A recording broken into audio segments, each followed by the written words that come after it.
Welcome to the Alive Active Shooter Survival Training Program, where the experts break down active shooter incidents to discuss and assess each event to help you stay alive. This is your host, security expert and creator of the Alive Active Shooter Survival Training Program, Michael Julian.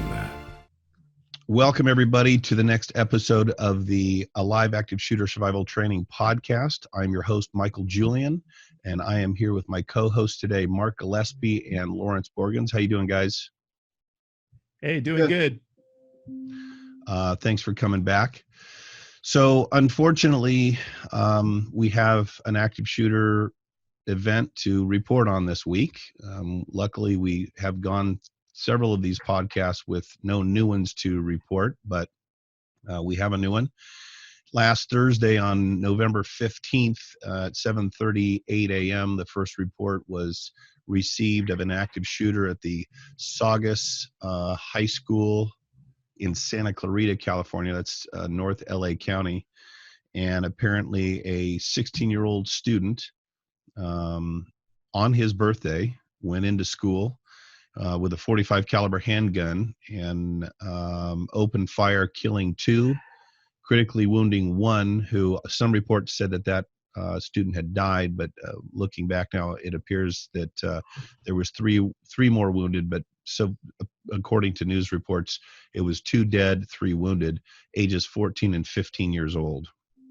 So it's very, very sad situation. The FBI and local law enforcement were looking into the person. His name is Nathaniel Berhow, and we don't show pictures and try not to say the person's name, but for this audience, we do reference those people from time to time.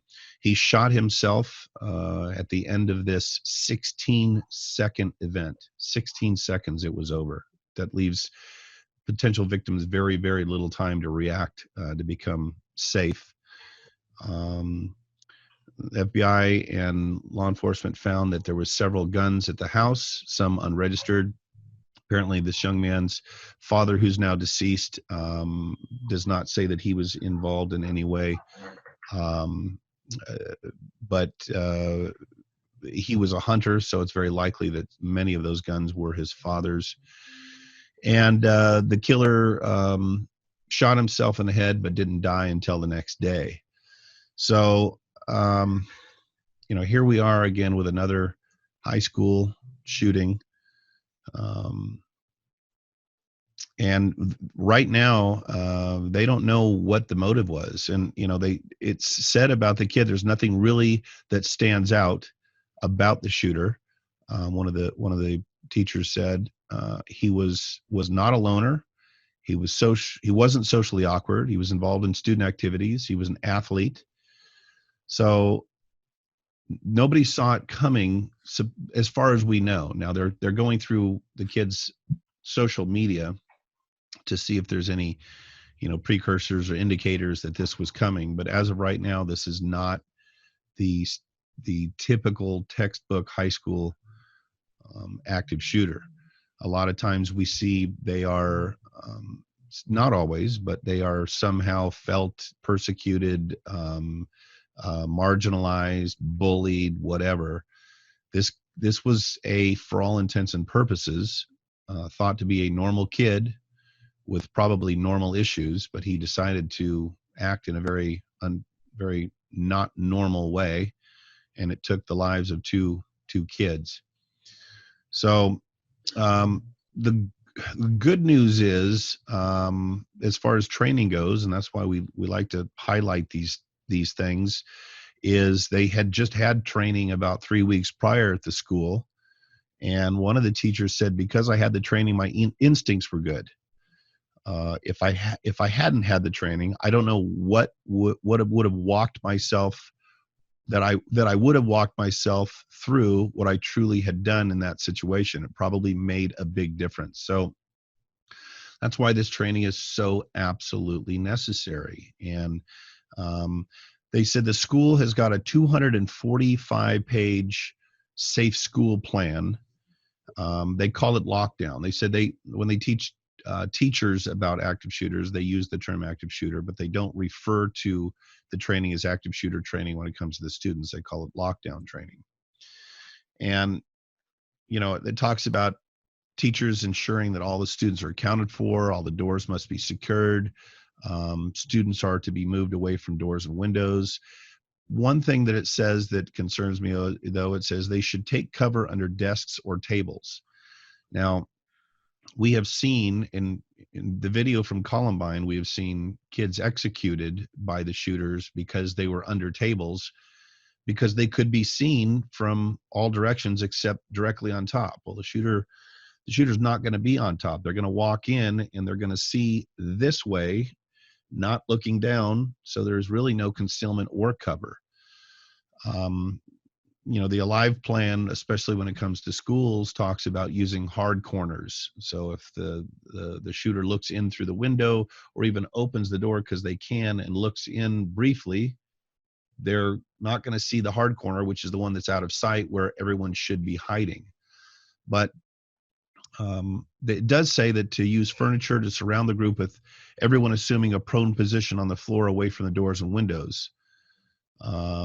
And then it goes on to say no one leaves and no one enters. And that's obviously very tricky, because if you've got a closed locked door and there's students trying to get in, you're essentially leaving them out and vulnerable. So that's really, that's one of those tricky calls, because it may save the kids on the inside, but if a kid on the outside gets shot because he couldn't get in, then you're faced with survivor's guilt and what should I have done and could I have saved them? But you never know in each particular scenario until it happens what the best way to act is, whether you let them in or you don't let them in. So unfortunately, that's a call you have to make at the time.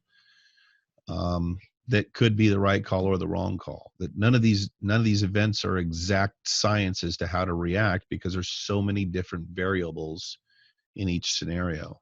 Hey, Mike, one of the things I liked hearing about is that one of the articles quoted that students arm themselves with scissors and chairs.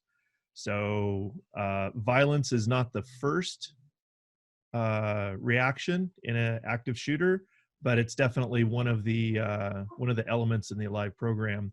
So it's good to see that they took that step as well. Yeah, absolutely. I'm glad that these kids are taught to be prepared to engage with violence. Unfortunately, some of the companies that we've spoken to that are considering the training, when they find out that violence is the V in Alive, they immediately go, oh, well, we have a culture that does not acknowledge violence, and we don't want to talk about violence, and we don't use the word violence. But violence is when it's at your doorstep, when it's looking you in the eye because someone's trying to kill you.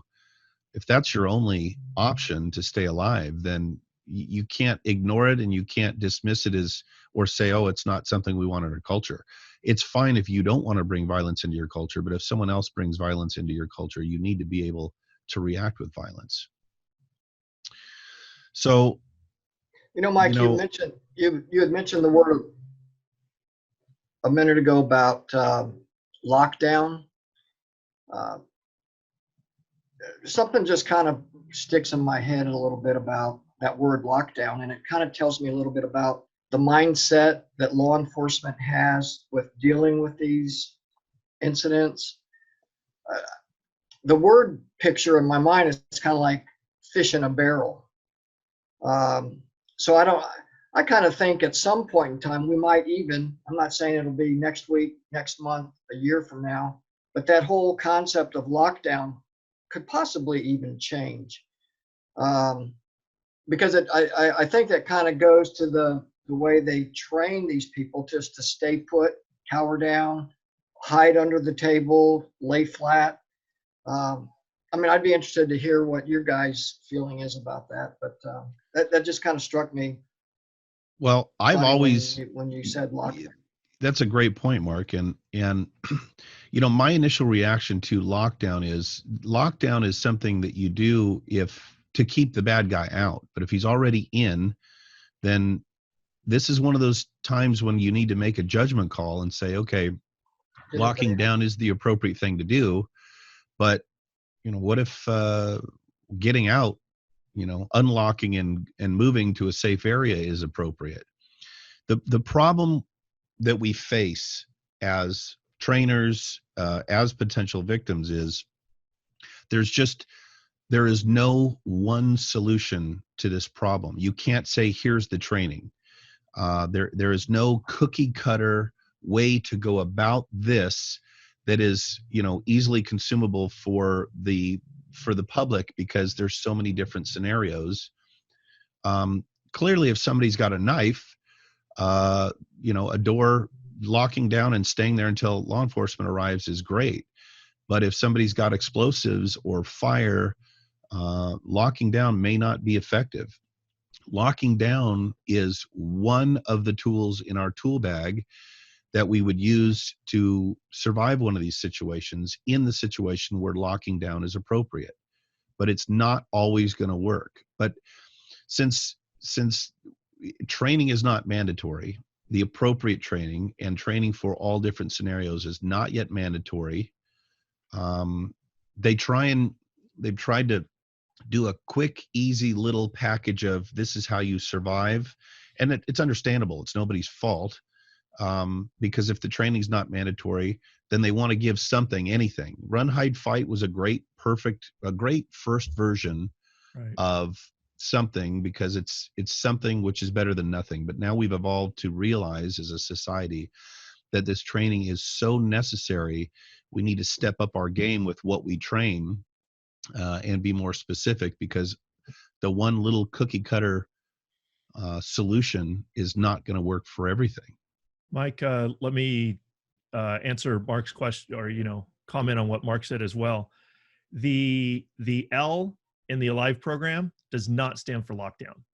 No, it stands for leave. Right. Yep.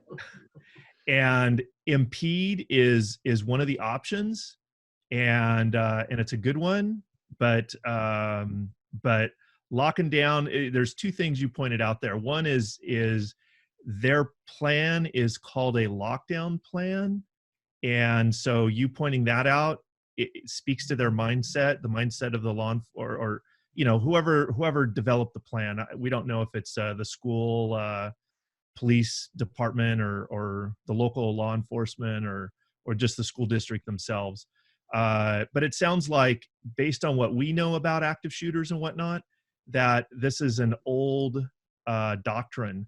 The other thing that points to it being an old doctrine is the hiding under desk and tables thing.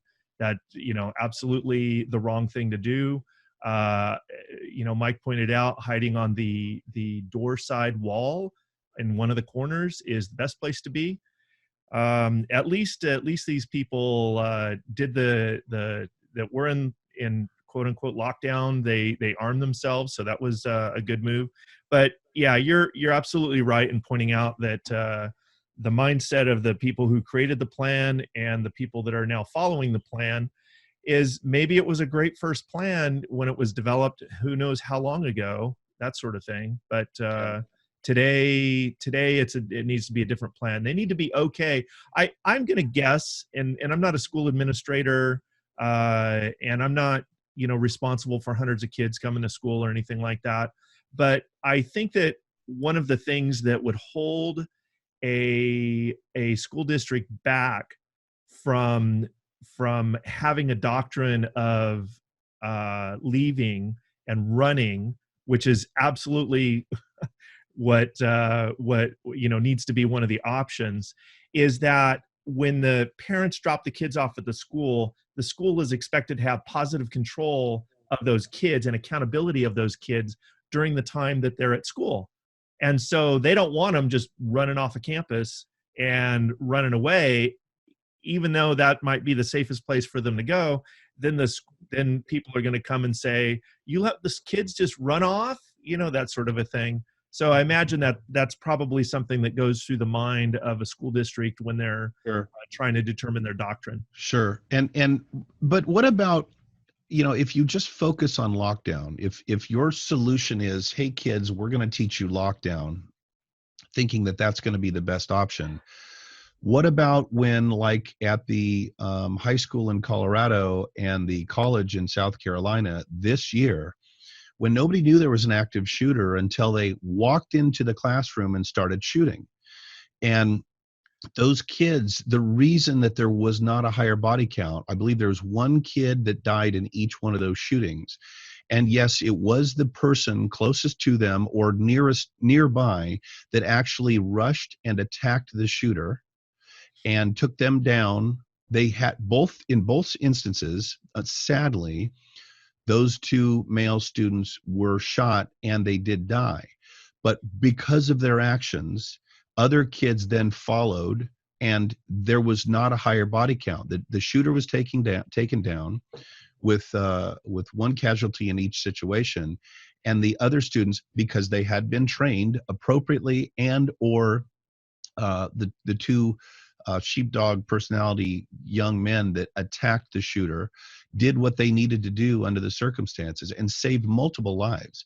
If these kids had done what so many other victims did, and that was just freeze in fear or drop to the ground and not move or whatever, instead of somebody engaging the attacker would have been much more successful and killed many more people.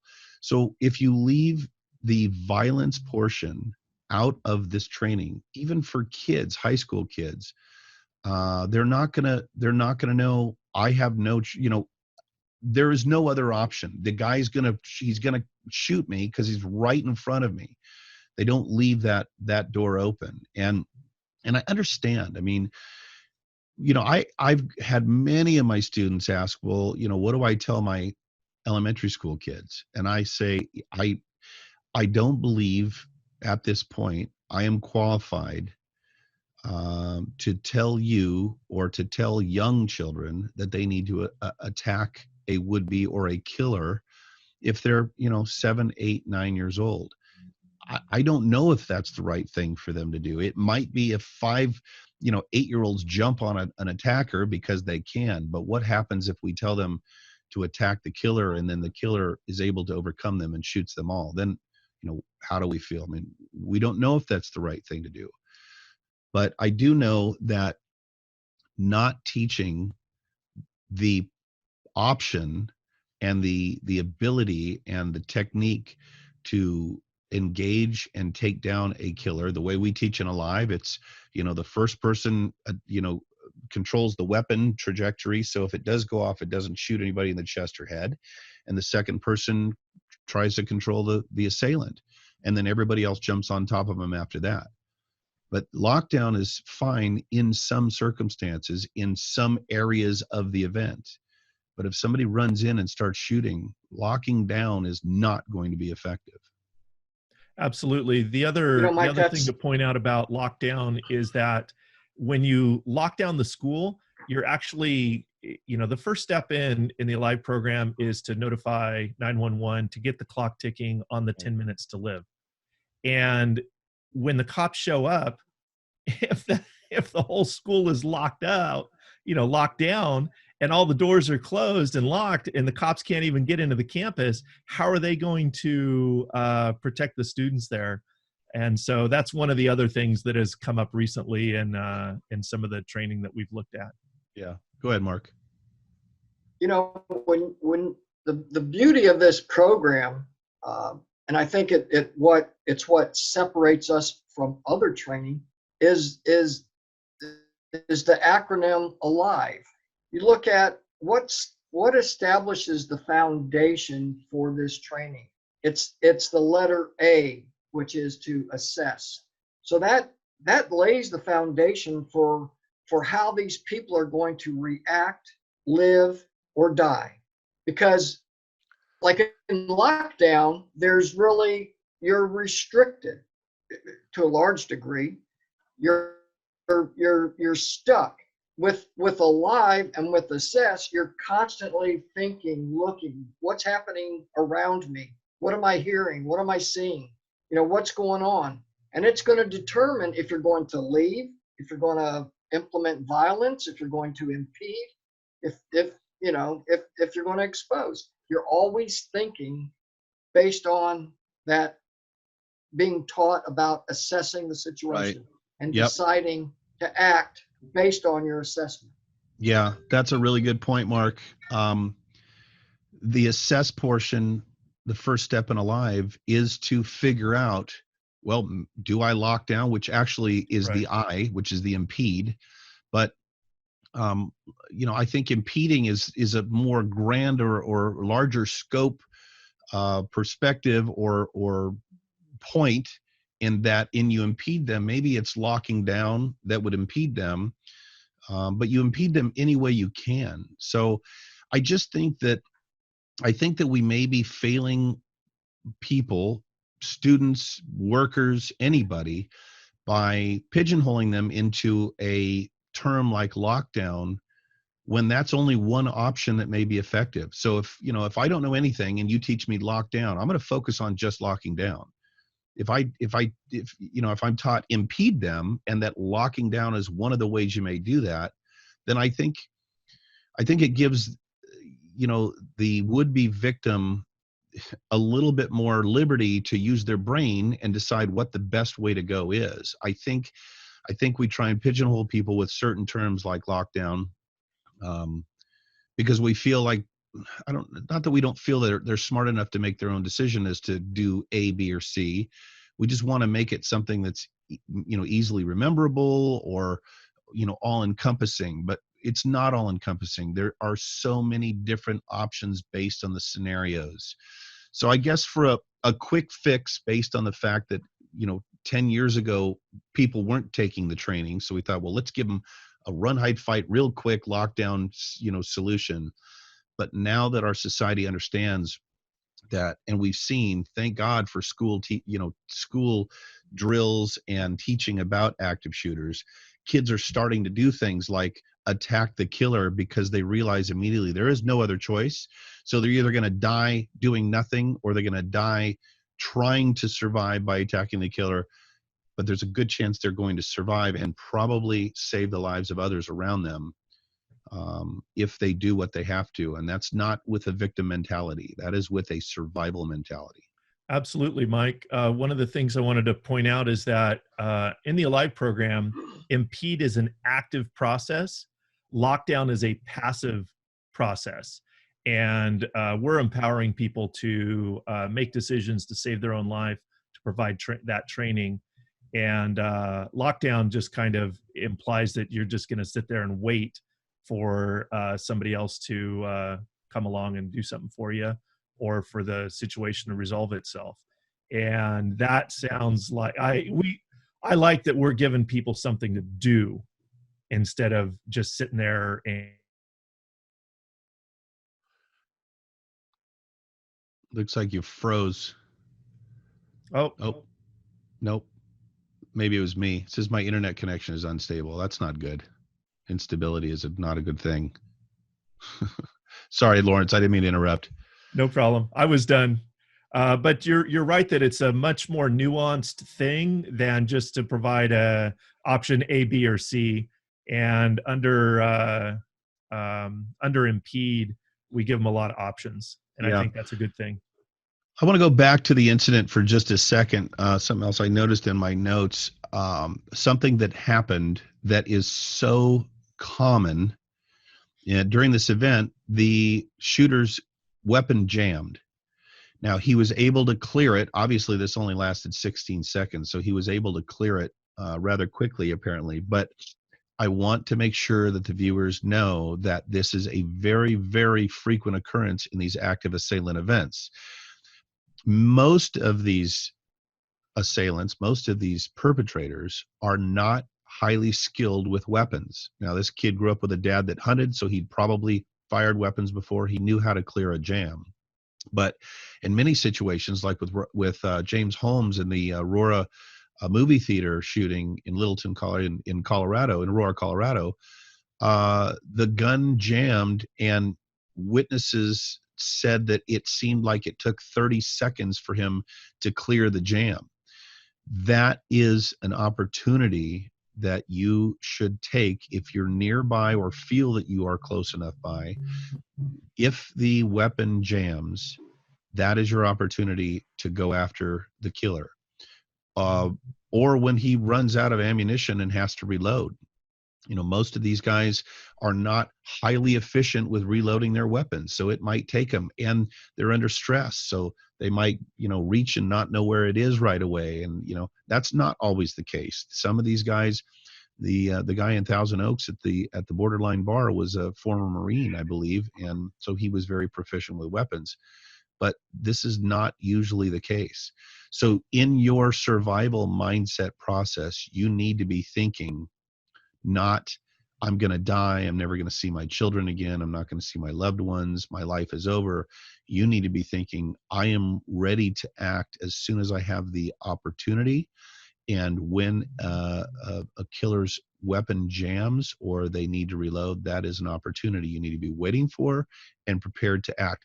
And maybe it's not attacking them. Maybe that's when you're able to run out of the building. So I want to make it clear that the Alive program is not hyper-focused on attacking, not hyper-focused on violence. It is hyper-focused on survival.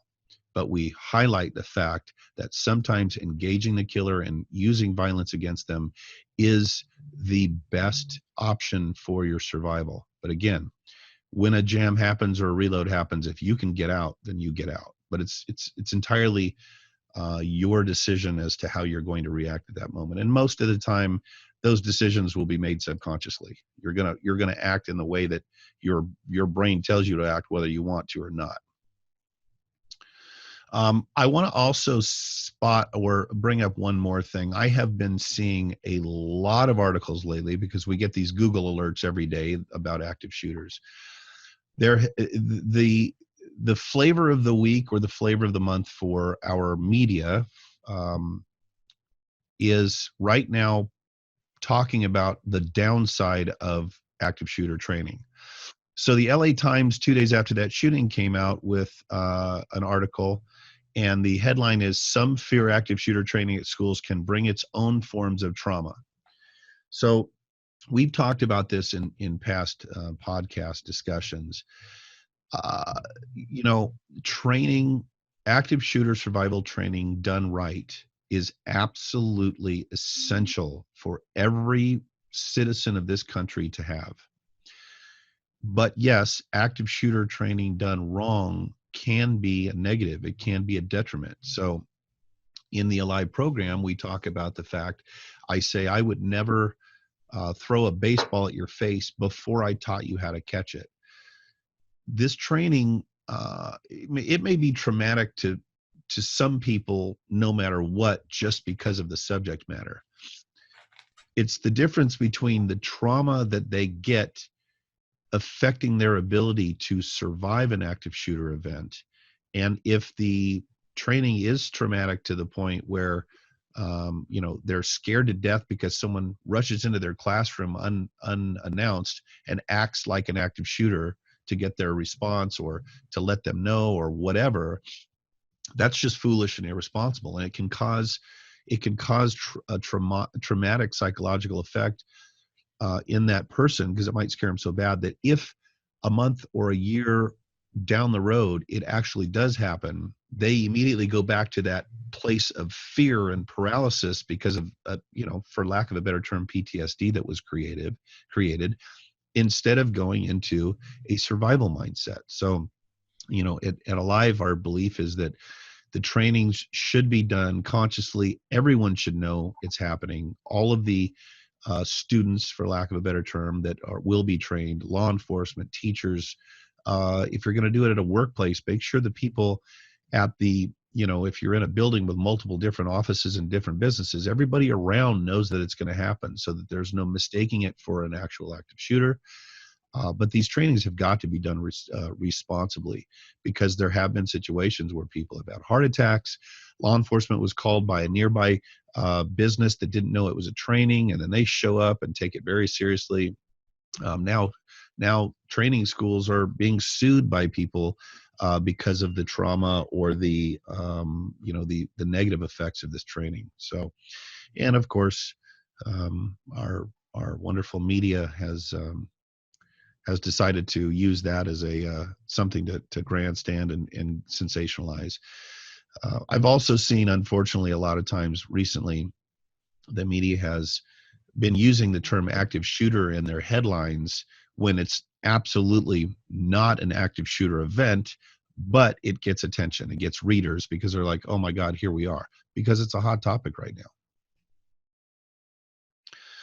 I think that it'd be appropriate to do a rebuttal to that LA Times article, because what it really boils down to is active shooter survival training done wrong is a problem and can be traumatic and create issues. But if you do it the right way, then people are going to learn from it.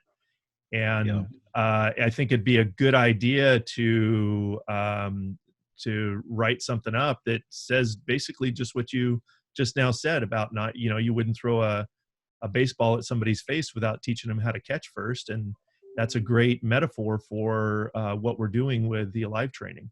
Yeah.